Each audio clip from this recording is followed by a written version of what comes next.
Ephesians 6:10 through 18 is a powerful passage that reminds us of the spiritual battle we face as believers and the armor of God provides to equip us.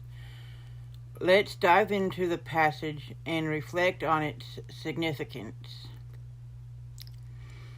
Finally, be strong in the Lord and in his mighty power. Put on the full armor of God so that you can take your stand against the devil's schemes. For our struggle is not against flesh and blood, but against the rulers, against the authorities, against the powers of this dark world, and against the spiritual forces of evil in the heavenly realms. Therefore, put on the full armor of God, so that when the day of evil comes, you may be able to stand your ground. And after you have done everything to stand firm then with the belt of truth buckled around your waist, with the breastplate of righteousness in place, and with your feet fitted with the readiness that comes from the gospel of peace.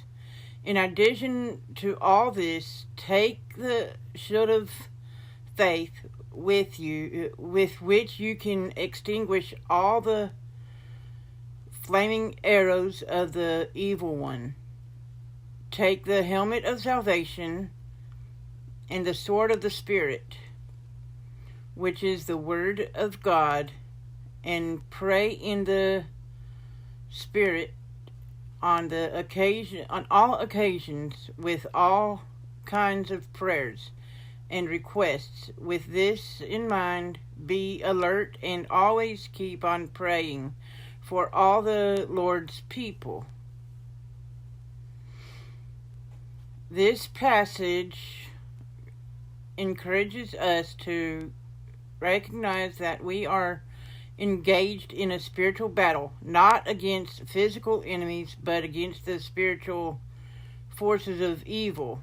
It reminds us that we cannot rely on our own strength, but rather we must be strong in the Lord and trust in his mighty power.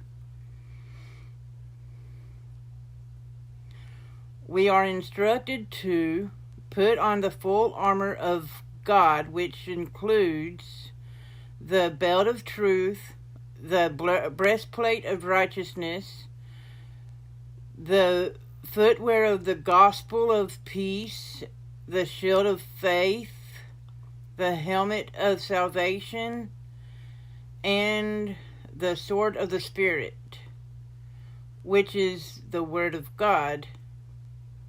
Each piece of armor represents a vital aspect of our spiritual protection and readiness to face the challenges and temptations that come our way. Furthermore, we are encouraged to pray in the Spirit on all occasions with all kinds of prayers and requests. Prayers is our direct line of communication with God, and it is through prayer that we can seek his guidance, strength, and protection in the midst of the battle. As we reflect on Ephesians 6:10 through 18, let us remember to daily put on the armor of God and to engage the fervent prayer. By doing so, we can stand firm and overcome the schemes of the enemy.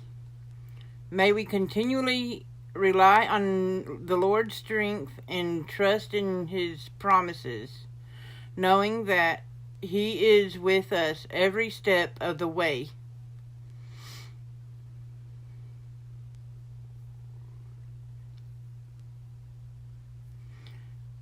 adding the prayer is also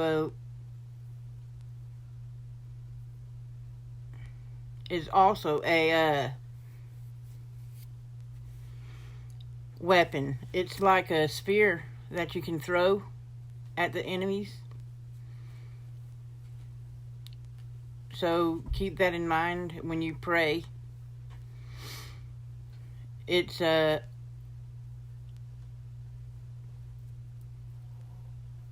dart that you can throw